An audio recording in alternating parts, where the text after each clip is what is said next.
I discovered my wife was making money, selling cheating videos, live streaming her affairs. I had known Kelly for a long time. We first met as kids, growing up in the same small town, where our families were closely connected through the local farming industry. Her dad owned the grain elevator, and mine ran the largest farm in the area.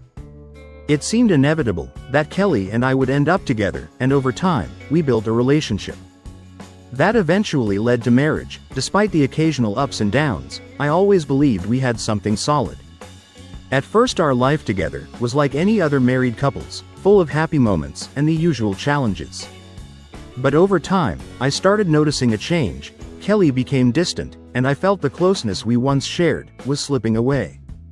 I had no idea that this distance was just a symptom of something much bigger that I was about to discover. I'm not usually one to visit adult websites, but one hot July evening, a few months ago, curiosity got the better of me. I not only browsed the content, but I also ended up paying $100 for a premium membership. What I saw that night was a live stream featuring a gorgeous woman in a steamy scene with a muscular, attractive guy.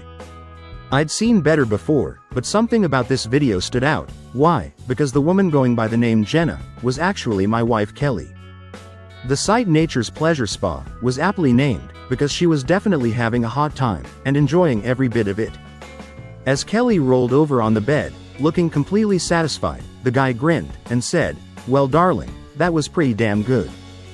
Bet your old man never makes you climax like that, huh, hot housewife Jenna." My Kelly smiled back and said without missing a beat, "Well, Mario, that was good, no doubt, but for the record, no one lights me up like my husband. I've been with a few guys, but no one makes me happy like he does. You're good, but he's amazing, so don't stop trying." She smiled again. Mario looked puzzled and asked, "Well, if he's so amazing, why are you cheating on him by coming here and being with me?" She responded, still smiling, "I didn't plan on this happening, but I love sex and I'm glad you take care of me. I also did, because I can get away with it, and he'll never know. I truly love my husband with all my heart. And after these 3 nights here, I realize just how much better he is than what I get here. It makes me love and appreciate him even more." She laughed and added, "Actually, I'm probably doing him a favor by coming here and doing this, so come on over and drill me again." Like I said earlier, the $100 was money well spent, because it allowed me to see what was going on with my loving wife. And it cost a lot less than hiring a private investigator or buying surveillance equipment.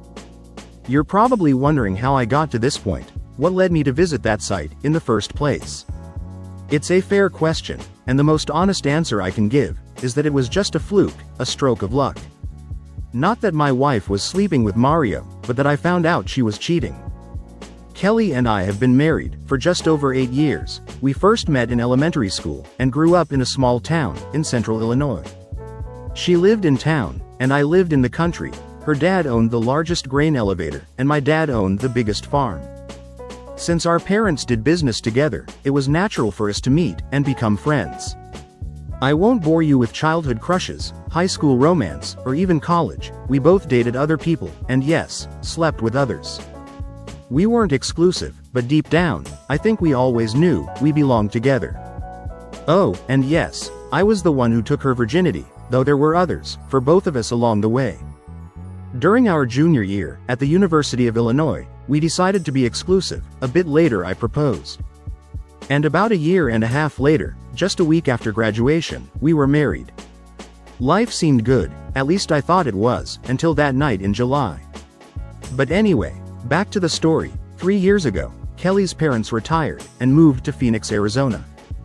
Kelly, along with her sister Amber and brothers Tom and Carl, bought a 48% stake in the family grain business from their father Tom Sr.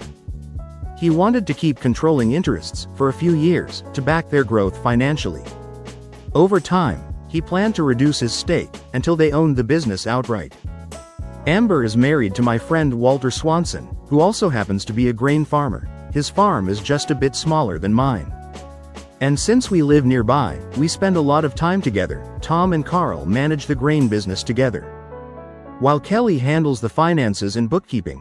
Amber also works there, managing customer relations and grain sales. It's a true family-run operation, with a few additional employees, mostly truck drivers and grain handlers. During the busy harvest season, they hire some part-time help as well. That's enough background. Now let me get back to the story of how I discovered my wife cheating online, and what unfolded afterward. All 4 of the Gentry siblings put a lot of effort into finalizing the deal to buy out their father's share of the grain business. I wasn't too involved in it, but I knew they had to work hard to make it happen. There were meetings with banks, the Illinois Department of Agriculture, and insurance companies. By the time it was all settled, they were exhausted. Luckily, this all took place during winter, their slowest time of year. As for me, it was after harvest, so I didn't need Kelly's help on the farm as much as I would during the busy season. While she doesn't work on the farm directly, with 2,200 acres of corn and soybeans, planting and harvest times are hectic. And I rely on Kelly to run errands and assist where needed. You get the idea. Since things were slow, Kelly and Amber decided to treat themselves to a few days at a spa to unwind. They booked a 3-night stay at a place called Princess Spas. I know I previously mentioned Nature's Pleasure Spa, but that's the name of the website. Princess Spas is the actual spa. The ladies came back so relaxed and refreshed that they made it a yearly tradition, booking another stay the following July, after planting season was over. It was during that weekend spa visit that I stumbled upon the video, but how did I find it in the first place? Dan Marvel, the field agent for the Illinois Department of Agriculture in our area, stopped by one day during his routine rounds. Kelly and I knew Dan from college. When he asked about her, I mentioned she was on a getaway at Princess Spas. He gave me a strange look and mentioned that something odd was going on there that I might want to check out. He said his cousin used to work there as a masseuse and had shared some wild stories. He also said they had a site with a different name, something with pleasures in it. He didn't give me many details, just advised me to look into it. Well, I'm someone who likes to poke around the internet. I browse different sites, sometimes even stumbling on some spicy content, but usually it's just for fun. That night, curiosity got the better of me, and I did some searching. It didn't take long before I found Nature's Pleasure Spa and its live stream. And that's when everything unraveled, but you already know what happened next. I was devastated.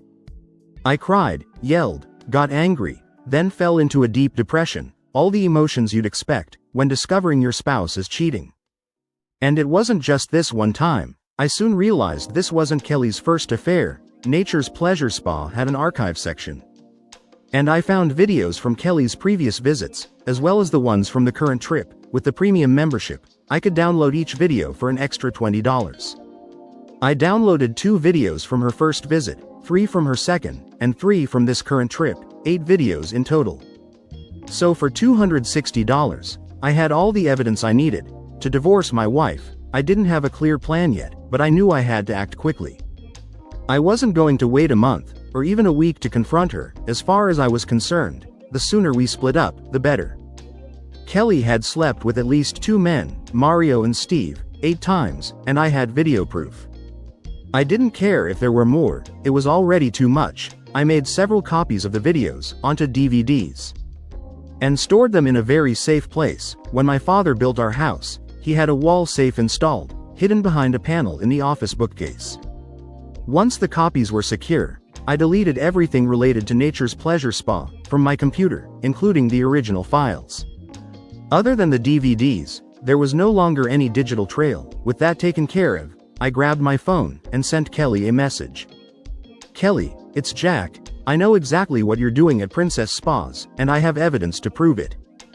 Don't bother coming back to the house. This is no longer your home, and soon I won't be your husband. We're done. My lawyer will be in touch in the next few days to arrange for you to collect your belongings. Apparently Kelly had turned off her phone and didn't get my message until the next morning, as I didn't hear from her that night. But early the following day, my phone started ringing. I saw it was Kelly calling, so I let it go to voicemail. Soon after, I heard her message, Jack, what are you talking about, honey? I have no idea what's going on. Why would you send me such terrible messages? Amber and I are packing up now, and I'll be home in a couple of hours. Whatever you're thinking, you're wrong. I'll see you when I get home, so we can talk. I love you, Jack. A little while later, she called again, and I ignored it. The voicemail was nearly identical, word for word. I began to wonder if she'd written it down, knowing I wouldn't answer. Soon after, a text came through, again almost the same message. Since I wasn't going to talk to her, I sent a short text back, to acknowledge her messages but keep my distance. Maybe Mario knows what I'm talking about. Honey, would you have him call me, if I asked? And as I said before, don't come back to the house, you're not welcome here, we're done, Kelly. I didn't get any more texts, but later that afternoon, she called again, and left another voicemail. Jack, we need to talk. I'm staying with Amber, until we clear up this awful misunderstanding. Please call me so we can talk.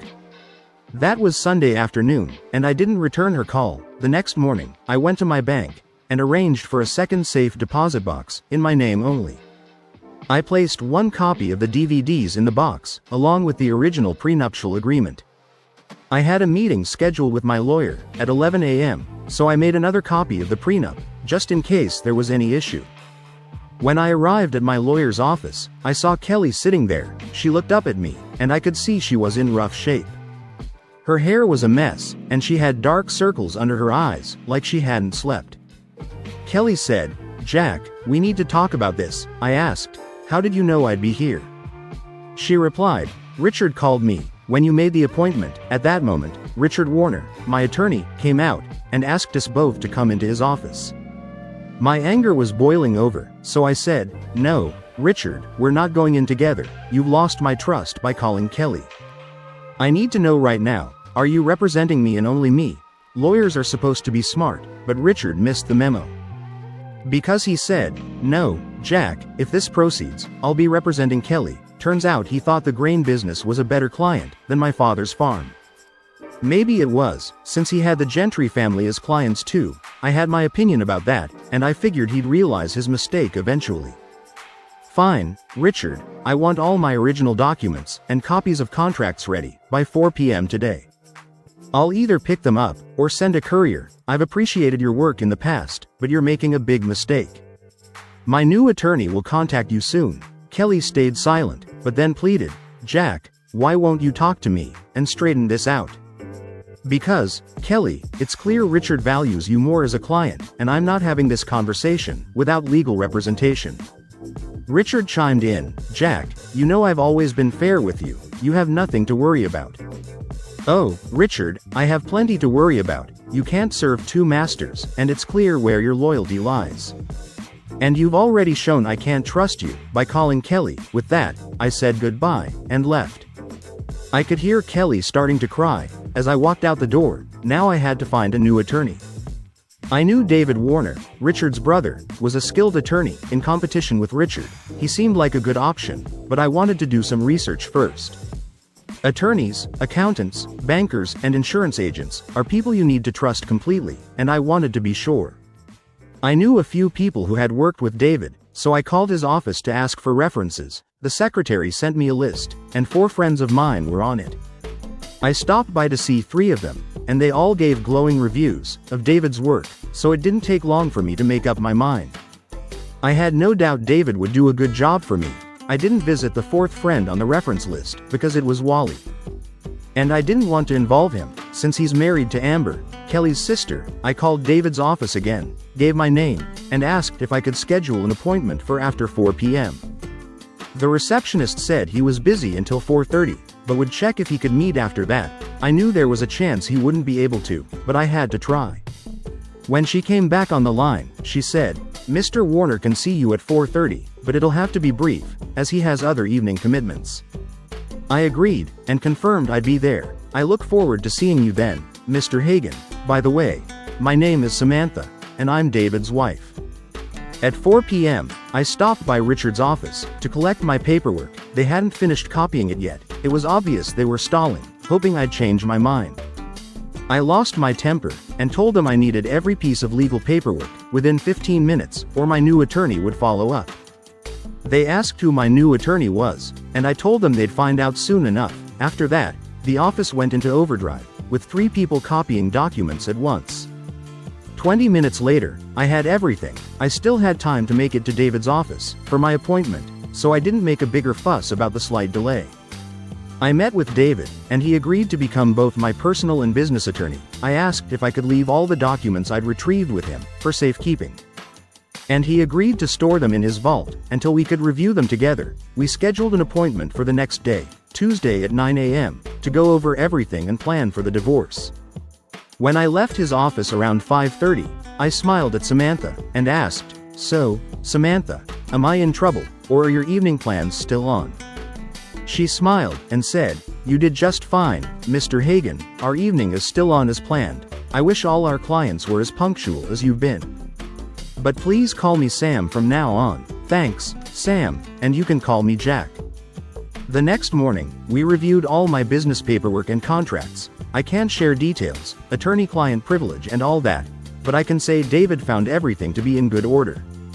From a business standpoint, we broke for lunch, and David and Sam invited me to join them at the local diner. I agreed, and met them there, as I needed to stop by my bank first.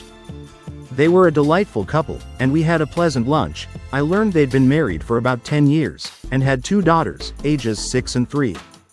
They showed me pictures, and the girls were adorable, looking just like their mom. They had beautiful smiles, just like Sam. That lunch lifted my spirits, making my transition to working with David easier, but it also saddened me, because I realized my life partner wasn't with me anymore. Seeing how happy David and Sam were, reminded me of how things had been with Kelly. Before I discovered her cheating, it brought tears to my eyes a few times. David didn't notice, but Sam did, and I could see the concern in her eyes. After lunch, I stopped by the bank, and made some changes to protect my assets. I also picked up a $5,000 check, payable to David Warner Law Offices, as a retainer. David hadn't asked for anything yet, but I knew he'd appreciate the gesture. I returned to the office at 1:30. To continue our meeting, Sam greeted me, and mentioned David was on the phone, then led me to the small conference room, where we'd been meeting. She asked if I wanted coffee or anything else, and I said I was fine. She sat down next to me, and reached out her hand. "David didn't tell me what's going on, Jack, but based on your reactions at lunch, I can guess what this afternoon is about. I see you're wearing a wedding ring, so I'm assuming it's about your wife. If you'd like, I'd be happy to sit in on the meeting this afternoon, while we discuss whatever you need to share." I was on the verge of breaking down again, so I just nodded. My anger had subsided for the moment, and the pain was overwhelming. It felt right to have a woman's presence, for the sensitivity and comfort they can offer. I realized I might need Sam's support during this difficult time. In the afternoon meeting, I told the full story of how I discovered Kelly's infidelity. I broke down a few times, and Sam was there to comfort me. After regaining my composure, I explained my intentions. Unless something changes my mind, I'm planning to file for divorce and enforce the prenuptial agreement. David and I went over the prenup in detail. The terms were clear. I would retain 100% of my farm assets, real estate, and personal property. Kelly would keep her grain business assets. She'd be entitled to 50% of our financial assets if there was no infidelity, but only $25,000 for each year of marriage if there was. Household personal property would be split 50-50, no matter the circumstances. David then said, "Jack, I need you to show me proof of the infidelity." "No, David, I have the proof, but I'm not showing it to anyone, unless we're forced to go to court, then I'll present it to the judge." David insisted, "Jack, I really need to see it, to ensure we have a solid case for infidelity. David, you're going to have to trust me, I have the proof." But I loved Kelly, and I don't want anyone seeing what I've seen, unless it's absolutely necessary. Sam gently touched David's arm, and gave him a nod, signaling for him to back off. David reluctantly agreed. Over the next few days, Kelly called me several times, leaving messages, but I never answered. I deleted her voicemails, without even listening to them. Then David called to tell me. We had a meeting scheduled with Kelly and her lawyer Richard, for Thursday at 10:30 a.m. When Thursday came, David and I drove to Richard's office. As we arrived, I noticed Kelly's car in the parking lot, so we headed straight inside. Richard's receptionist showed us to a small conference room, and after just a couple of minutes, Richard and Kelly walked in. Kelly looked much better than the last time I had seen her. It was clear she had made an effort for this meeting. She was undeniably beautiful. I fought hard to keep my emotions hidden, not wanting her to see how much my heart ached. She smiled, and said, "Jack, I hope we can finally talk, and resolve this misunderstanding. I miss you, and I want to come home." I stayed silent, knowing my voice would betray me. If I spoke, I needed to get a grip on my emotions, and it wasn't going to be easy. David started, "We're here to discuss the divorce proceedings for the dissolution of Jack and Kelly's marriage.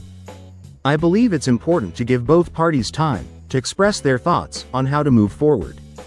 Richard nodded in agreement and added, "My client believes this is a misunderstanding and would like the chance to clear the air with her husband." That was it. My anger flared up, helping me regain control of my emotions. I looked at Kelly and said, "Kelly, here are the facts. When we got married, we signed a prenuptial agreement, and we updated it 2 years ago, when you bought into your father's business. I've brought copies of the updated agreement for everyone." Kelly looked surprised and said, softly, "But, Jack, I don't want a divorce. I want to be your wife. Can't we move past this and be happy again?" I barely acknowledged her words and continued. "The prenup was meant to protect our individual interests, while still allowing us to benefit from marriage. Initially, it was to protect the assets that have been in my family for generations. When you bought into your father's business, we updated it to protect your family's assets as well. In case of divorce, the agreement clearly states that I retain 100% of my family's assets, and you retain 100% of yours. Debts related to those assets remain with the businesses, and neither party is responsible for the other's debts. Our shared marital assets are separate, and the agreement outlines the specific division of those assets, depending on the circumstances of the divorce." I continued, "As stated in this document, you are entitled to your personal belongings, your clothing, jewelry, car, and anything else that I have no interest in. The same applies to me. All non-farm personal property, furniture, electronics, and artwork will be split 50-50. Farm-related property, grain bins, machinery, equipment, stays 100% mine, since it's part of the farm operation. Financially, in the event of divorce, you are entitled to 50% of our financial assets if there has been no infidelity. There are 2 exceptions to this. If you divorce me for infidelity, I receive only $25,000 per year, or $200,000 total, not 50%. If I divorce you for infidelity, you receive $25,000 per year, or $200,000 total, not 50%. I paused before saying, "Kelly, I'm going to ask you some questions. How you answer will determine whether I move forward with the divorce. And on what grounds, that will also determine any financial distribution. If our marriage has any chance of surviving, you need to be completely honest. If you refuse to answer or lie, it's over. Do you understand? Are you willing to do this, to try and save our marriage?" Kelly, looking stunned by the details of the prenup, snapped out of it and said, "Yes, Jack, I'll answer your questions honestly. I love you, and I want our marriage to survive. I'll do whatever it takes for you to let me come home." "Kelly, I'd like to record these questions. Are you okay with that?" She hesitated and looked at Richard, who had stayed quiet up until now. Richard, in typical lawyer fashion, said, "Kelly, I'd advise against it, but it's up to you." David added, "Kelly, I agree with Richard. I'd advise against recording, but it's Jack you need to convince, not Richard or me, so do what you think is right." Kelly replied, "I'll do anything to clear up this misunderstanding. Yes, go ahead and record it. I'm fine with recording whatever Jack and I discuss." David and I had brought a tape recorder, so we set it on the table to ensure everyone's voices were clearly captured. Kelly then asked, "Jack, what are your questions?" I began, "Kelly, I want to ask if you've been faithful to me, but I'm going to break it into 3 time periods. The first is from the day we agreed to be exclusive until the day we got engaged. Were you faithful to me during that time?" Kelly smiled and answered confidently, "Yes, Jack, I was faithful to you during that period." I stared at her and said, "Well, that's your first lie. You couldn't even answer the very first question honestly. I should walk out right now, but I won't yet. Are you really telling me you didn't sleep with Larry Evandale just 2 days after we agreed to be exclusive? Is that what you're saying?" Larry wasn't the type to keep things to himself. He bragged to me that you invited him over on a Tuesday night when your parents weren't home. And he had sex with you in your bed. Oh, and Kelly, he also told me you didn't use a rubber. He even smirked and said bareback's way more fun when you're with a trollop. His parting shot as he walked away was, "Jack, she loved it, and I'm sure I'll get a repeat performance. probably even after you marry the trollop. You might say he made it all up, but Amber overheard him. She came over to me and said, "Jack, Kelly loves you, she won't cheat on you again. That was just a one-time thing, a goodbye to him, don't do anything rash. Oh, and by the way, he lied, he used rubbers, I saw the wrappers in the trash the next morning. So, Kelly, you already lied to me, I'll let this one slide, but there won't be any more passes, tell the truth or face the consequences."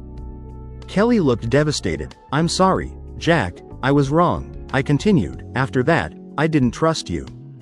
I watched you closely for 6 months, in that time, you didn't do anything suspicious, so I asked you to marry me, and gave you the ring. I know you were probably hoping I'd ask sooner, but I wasn't ready to trust you, so you had to wait. Now here's question 2, during our engagement, from the time you got the ring, until the day we got married, did you cheat on me?" She didn't hesitate. "No, absolutely not," I replied. "I know that's true, because I still didn't trust you completely, so I kept an eye on you for that whole year.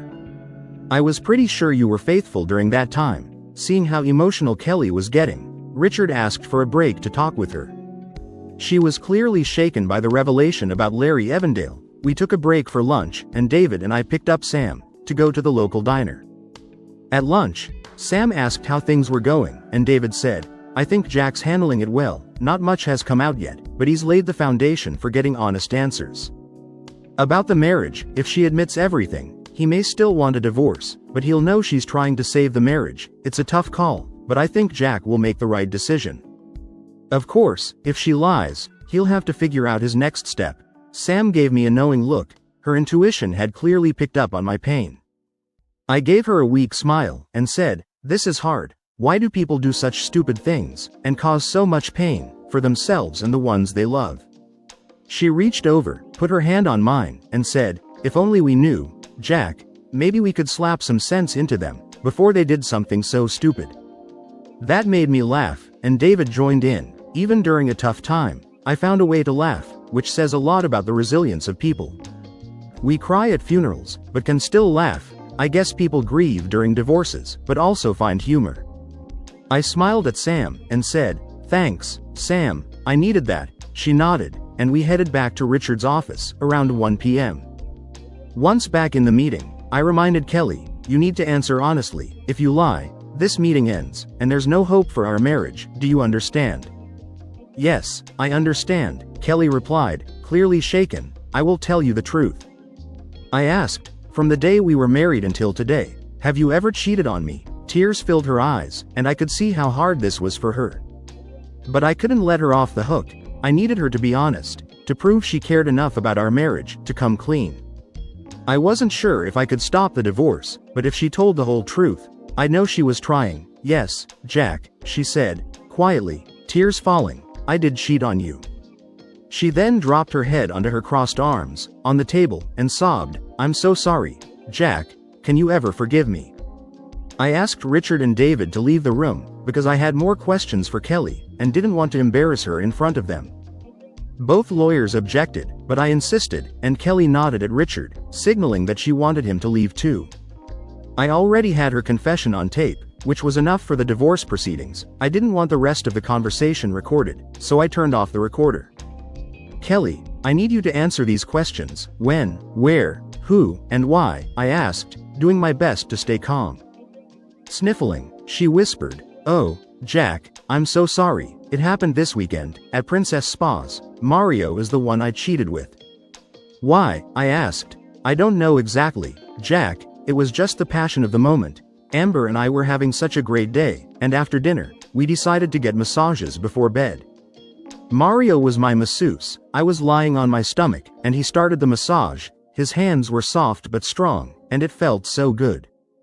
He worked on my arms, shoulders, and back, then moved to my legs and inner thighs, stopping just short of being too close.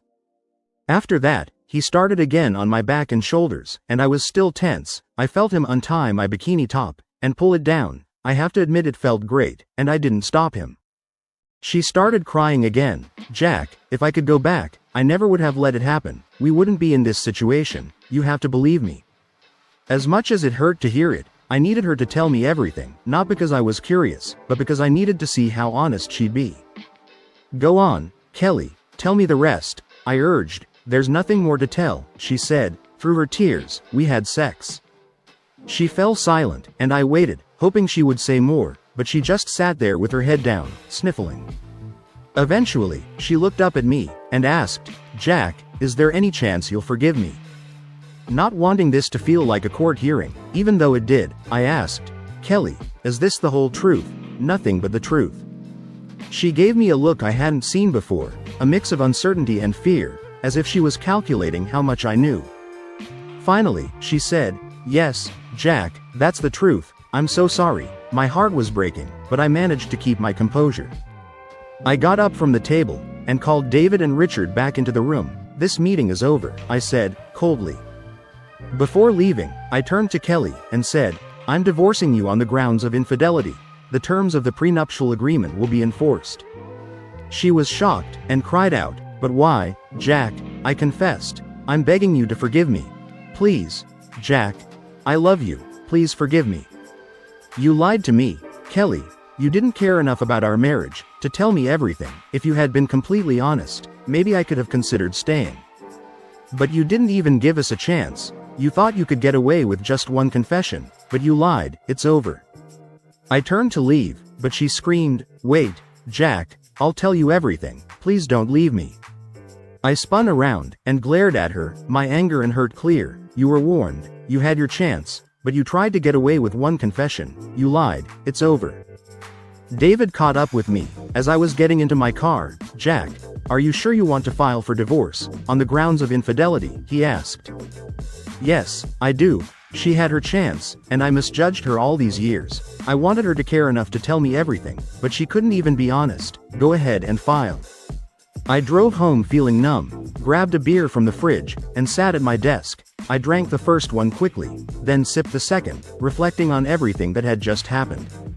I had multiple copies of the videos, safely stored, but now I didn't think I'd need them, since I had her confession.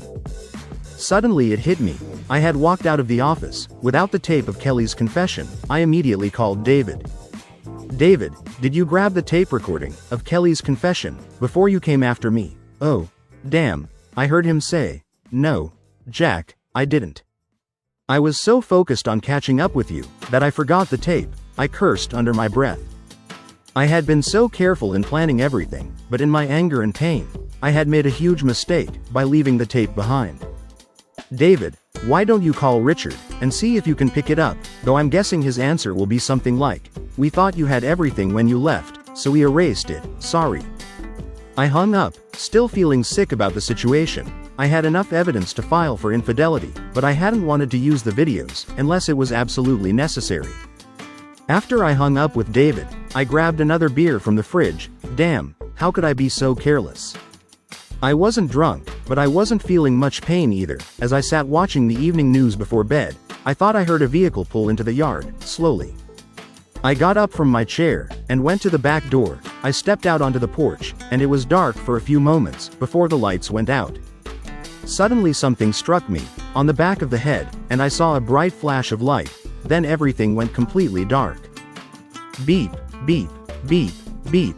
That was the first sound I heard. It didn't take long to realize, it was coming from right beside me.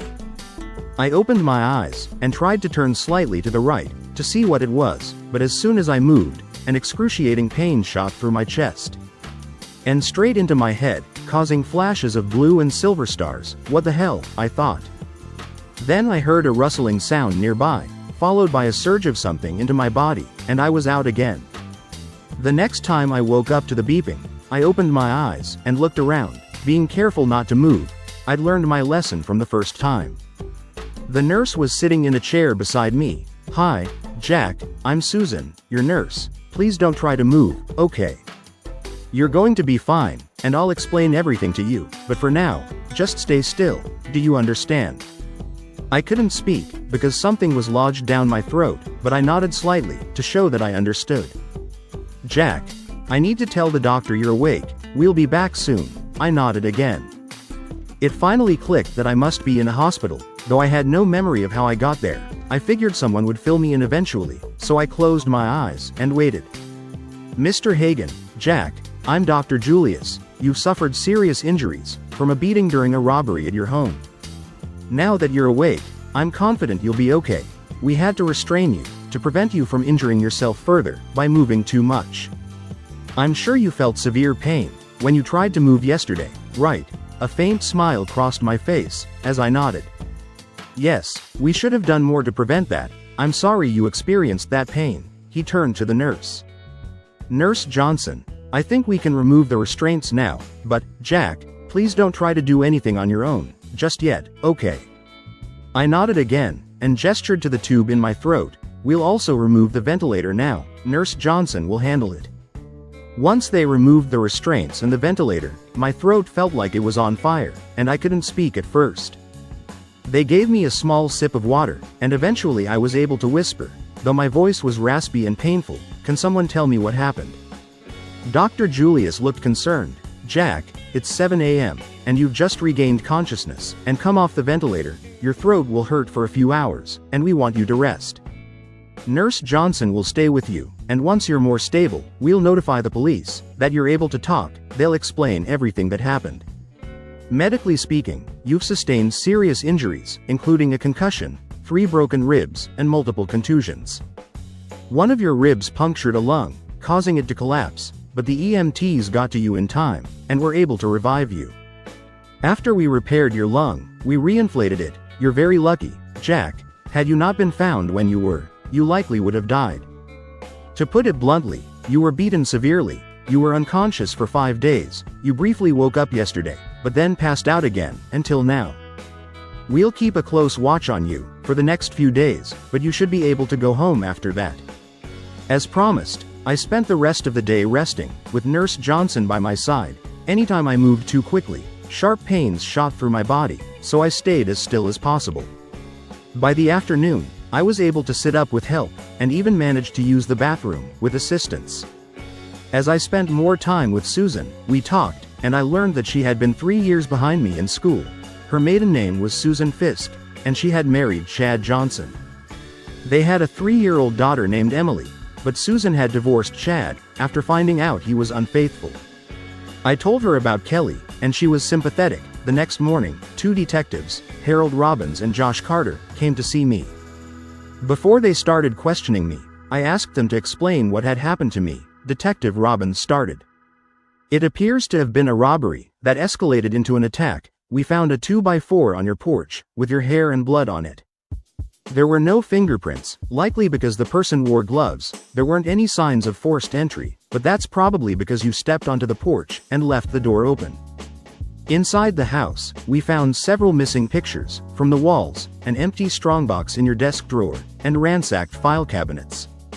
The bedrooms were also searched, with empty drawers and jewelry boxes. In the master bedroom, we're not entirely sure what was taken. Detective Carter continued, when you're able to return home, we'll need you to go through everything, to see what's missing. The doctor said it could be 3 or 4 days, before you're discharged. After that, we'll work with you to update our reports. Robbins took over again. We need to ask you a few questions. Jack, what do you remember about the attack? I sighed. Not much, honestly. I had a couple of beers, and was watching the evening news, when I heard a vehicle pull into the yard. I got up to check it out, and stepped onto the porch. I saw a shadowy figure, and then everything went black. I don't remember anything after that, until I woke up here yesterday. I wish I could be more helpful. Robbins nodded. That's okay. Jack, we still need to ask a few more questions, to help piece this together. Where was your wife during the incident?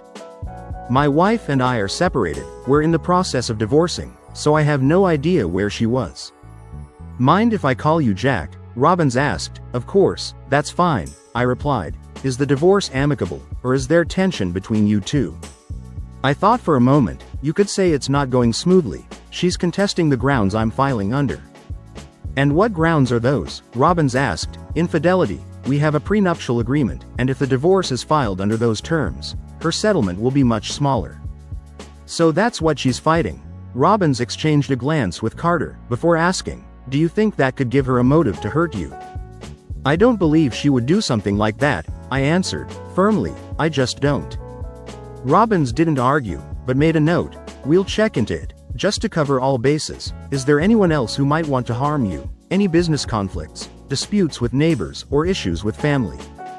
I shook my head. No, nothing that comes to mind. Okay, Jack, when you're feeling up to it, we'll need to do a full inventory of what's missing.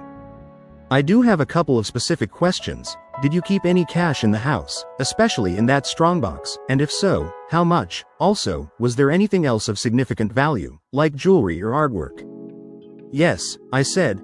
There was some cash in the strongbox, probably around $8,000. I usually keep about $10,000, but I had spent some recently, so it was a little less. As for jewelry, there were a few pieces worth over $1,000, but I can't think of anything else with significant value. I hesitated, before adding, I didn't mention this earlier, but I have a hidden safe behind the bookcase. I'm pretty sure it wasn't found, and I'd prefer to keep it that way, if possible. Robbins raised an eyebrow, but didn't push the issue. Fair enough. If you think of anything else, let us know. When you're ready to return home, give us a call, and we'll help you take stock of everything. Over the next few days, I slowly got better. I had plenty of time to rest, and when I was awake, I talked with Susan. I had a few visitors: Wally, Amber, David, and Sam. Kelly and her family, except for Amber, didn't come, which made sense given the situation. But I would have appreciated it. Richard, Kelly's lawyer and my old friend, did visit, and I was glad to see him. Everyone who stopped by showed concern, and wished me well. Amber and Sam left with tears in their eyes, each giving me a kiss on the cheek. Those 4 days were tough. I slept a lot, but had nightmares that left me waking up in a panic, sometimes screaming, without remembering the dream. Susan was always there to calm me, with kind words and a gentle touch. I later found out she stayed at the hospital, even when she wasn't working. She said my situation reminded her of her own marriage, and she felt the need to support me. While I appreciated her kindness, my life was too chaotic to consider a deeper relationship. Though I said I'd like to stay in touch, when it was time for my discharge, Dr. Julius let me know, and I was relieved to finally go home. Susan helped me pack up, and wheeled me out to the lobby, where Wally and Amber were waiting. She gave me a big hug, and I could tell she really cared. But I wasn't in a place to think about more than friendship. At home, I was greeted by the mess left behind. Wally and Amber offered to help, but I wanted to go through everything myself first. I promised to call them when I was ready for their help, and they agreed, reluctantly. The first thing I did was check the safe behind the bookcase. Everything was still there: cash, certificates, stocks, bonds, and the DVDs of Kelly's affair. My laptop and a few Terry Redlin prints were gone, but not much else. Some bank and credit card statements had been moved, so I called the banks to warn them. My account numbers might have been compromised. Weeks went by, but the robbery investigation moved slowly. Detectives Robbins and Carter kept me updated, but there were no leads. Since nothing high value had been taken, it was turning into a cold case. They had asked about Kelly, but I insisted she wouldn't have injured me, as she would have received many of the items in the divorce anyway. They seemed to agree, and didn't pursue it further. I opened new bank accounts, and ordered new checks for safety, though no suspicious activity had been reported. I also bought a new laptop, and reorganized my office. Then one day, while sorting through bills, I saw a statement from REDS, which stood for Remote Electronic Data Storage Solutions. I had video surveillance of my property, that was backed up to REDS each night. I hadn't deleted anything from the day of the robbery, so I logged into REDS. Found the footage from that day, and downloaded it to my laptop. If the quality was good enough, I planned to give it to the detectives, to possibly reopen the investigation and find some answers. As I reviewed the footage, I realized there was nothing useful to give the detectives. I knew then the crime would never be solved. After paying my bills, I started focusing on how to move forward. I reached out to an old college friend, who worked at Cargill, one of the biggest grain merchandisers in the US. And through him, I arranged a meeting with their acquisition team. It's amazing what connections can do. Within 2 weeks, I had a plan in place with Cargill. I took a brief trip to Las Vegas, after handling some business in Phoenix, gambled for a couple of days, then flew home to put my plans into action. I had David arrange a meeting with Gentry Grain, where I'd talk to Kelly, her brothers Tom and Carl, and her sister Amber. David mentioned that with our impending divorce, the grain reserves wouldn't meet state requirements. Without my share, they quickly agreed to meet. Likely because they hadn't thought about the impact of losing my stored grain. At the meeting, I greeted everyone and got straight to the point. I told them to listen before commenting, and made it clear that resolving the divorce was my priority. I handed Kelly the final draft of the papers, and asked her to sign them. Kelly responded, "Jack, I don't want a divorce. Whatever you think I did isn't worth ending everything we had. Can't we work through this? I don't want to do this in front of my family." I told her, firmly, "Kelly, this ends today. The sooner you sign, the sooner we can move on." She grew angry and said, "If you're divorcing me, I'll fight the infidelity claim. That's the least you can do for me." I expected this. I placed a DVD on the table with the divorce papers and said, "If you fight me on this, I'll use this as evidence in court." It's a video of all 8 times you cheated on me. At the spa, Amber was shocked and furious, exclaiming, "You didn't, Kelly, how could you?" I confirmed it, detailing each incident with Mario and Steve. "So yes, 8 videos. Sign the divorce papers now, or this goes to court. I'm done playing games." Tom and Carl were stunned, while Amber quietly cried. As Kelly signed the divorce papers, I took my copies and put them in my briefcase. Kelly looked shocked, with unshed tears, likely realizing I had solid evidence of her infidelity, but I wasn't done yet. "Now let's discuss the grain issue. With this divorce, you'll lose the value of my stored grain, putting you in violation of your grain license and loan covenants. The bad news, you're in trouble. The good news, I spoke to your father, and he sold me his 52% share of the business. Since your agreement didn't have a first right of refusal clause, Richard didn't do his best work for you. I didn't even have to show him the proof of your cheating. He believed me, and knew the company would struggle without my grain. So now I'm the majority shareholder. You each own 12%, and I've already negotiated a deal to sell my stake to Cargill. You can sell your shares for the same price, and I recommend you do so. Cargill will now evaluate the staff, but I secured each of you a 1-year job guarantee. Make the most of it." The shock turned to anger, and Tom, the eldest, finally spoke up. "What have you done, Jack? You ruined the family business, because my sister cheated on you." "How did you trick my father into selling?" I replied. "Your father sold his stock to keep you, Carl, and Kelly out of jail. You ask what kind of man I am. Ask yourselves what kind of people you are." I tossed a second DVD onto the table. "This shows you and Carl beating me that night, and stealing from my house. Be glad I chose this path, instead of giving this to the police." Kelly finally spoke. "Jack, how could you do this to me, Kelly? You've wasted my life. Your father and brothers always treated me like I wasn't good enough. And you've always been deceitful. You cheated on me with Larry Evandale, disrespected our marriage, and worst of all, you almost killed me in the attack. Tom and Carl broke my ribs, but it was your kicks that drove a broken rib into my lung. If the paramedics hadn't arrived in time, I would have died. Some best friend, huh?" Kelly fainted, and Amber and Carl rushed to catch her. Once she regained consciousness, I delivered my final words. "Your father sold me his stock to keep you out of jail. He's not proud of his children, except for Amber. I've wasted enough time on you, Kelly. I won't waste anymore. Have a nice life." With that, I left. The deals were done. I was free, and Kelly and I divorced a few months later. The siblings were arrested for assault after the video was sent to the police. Kelly's father was furious and came to confront me, but he had a stroke before I could respond. Karma works in strange ways.